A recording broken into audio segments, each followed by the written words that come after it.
Hi, this is Coach B here at HealthFit, and I hope that the year starting off for you has been well.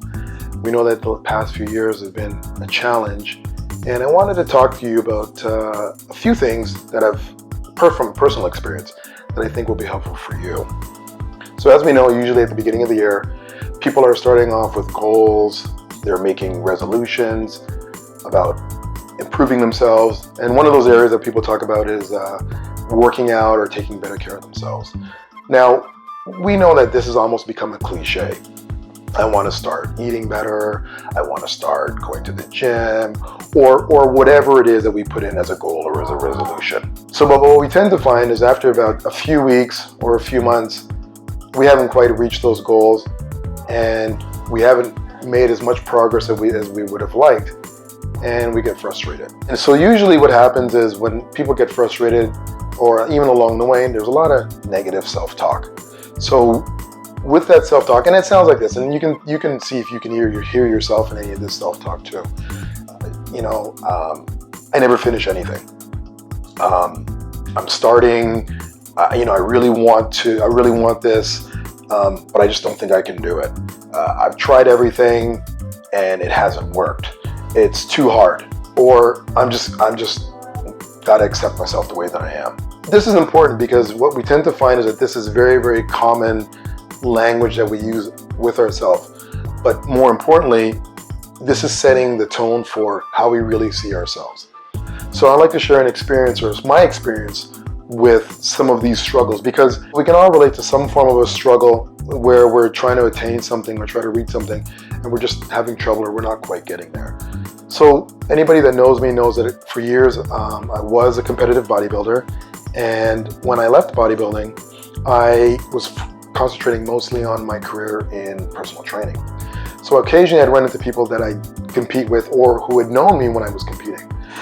And they'd say, hey, Allister, when are you going to go back onto the stage again? When are you going to go and compete? So I thought about it and I'd be like, okay, yeah, maybe I should. So I would start out with my dieting. I'd start out with my training, and inevitably after about a month or a few weeks, I'd fall off or something would happen. And I noticed that even my own self-talk was like, why can't you do this? You've done this before. You should be able to do this, no problem. Or, what's going on with your discipline? You've done this. This isn't new to you. This isn't a new experience.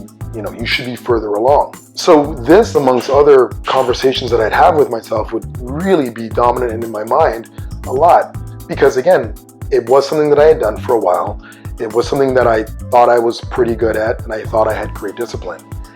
So I began to understand, and I had to take a step back, and I had to start to look at, if I'm having this conversation with myself, what are other people who haven't even been in that arena, what conversations are they having with themselves?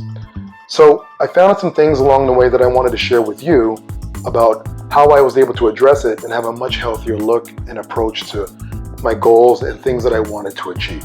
So these are some of the things that I've come up with over the years to give me a better understanding of how it's easier for me, or how it's more manageable for me, or how I can internalize and make the process for reaching my goals a lot easier and a lot more manageable. So when we're looking at some of the things that have helped me along the way, I've had 4 key things that helped me along the way. And the first thing and the most important thing was your why. What's your why?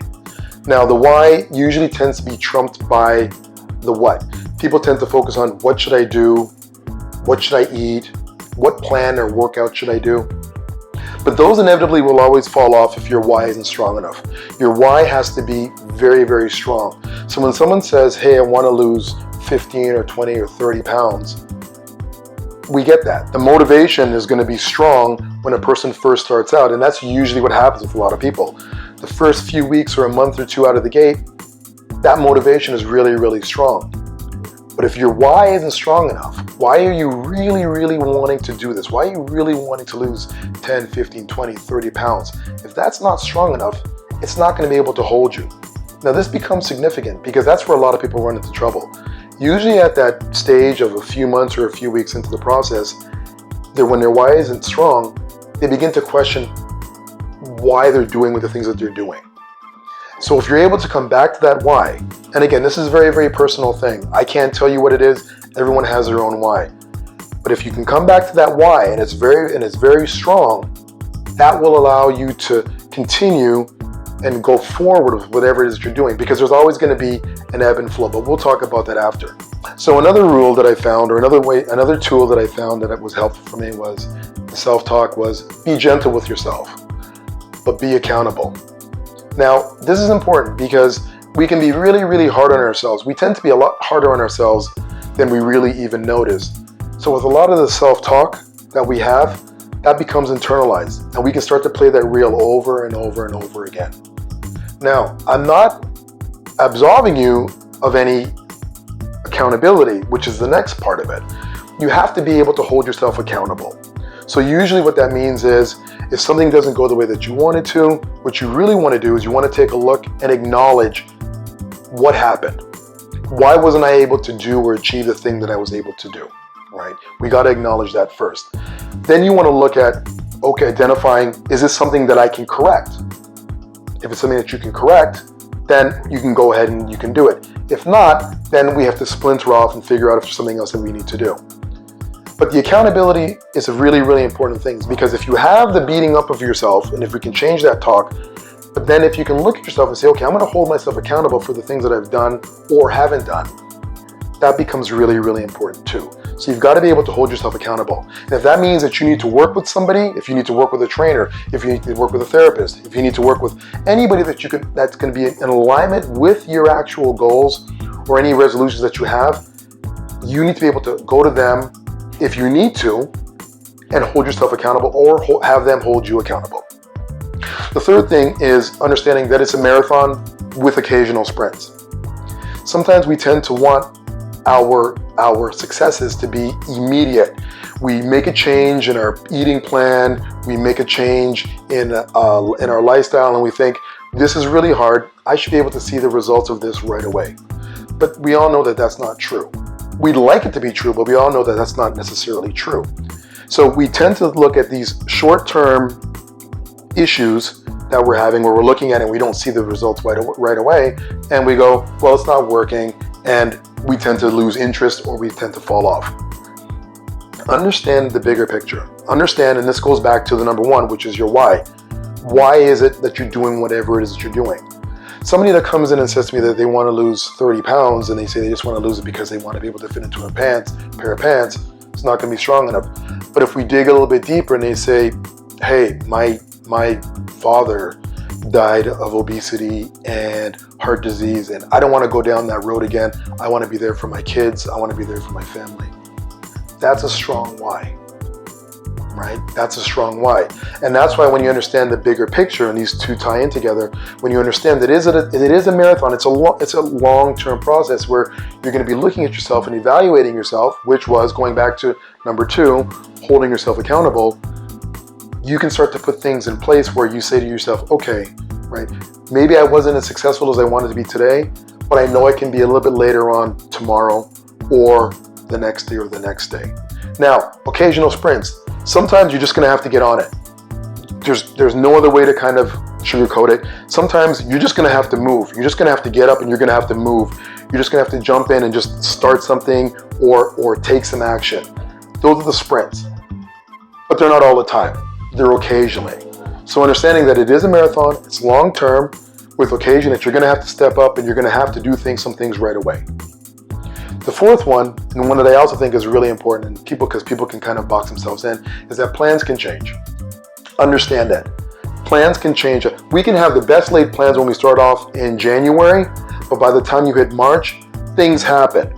But we hem ourselves in and we kind of lock ourselves into this box and say, well, I can't do it because this is what I started out with. But that's not necessarily the case. You have to give yourself room to change the plans, because if you go back to your why, like I said before, and you take a look and you say, this is why what I'm doing. Okay, good, that's solid. And then you say, okay, you're holding yourself accountable and you're like, okay, I'm doing this and it's been going well. I wanted to go 5 days a week, but you've got a family, you've got work, you've got other responsibilities that you've got to do. And you start to realize, well, man, you know what? I can't sustain 5 days a week.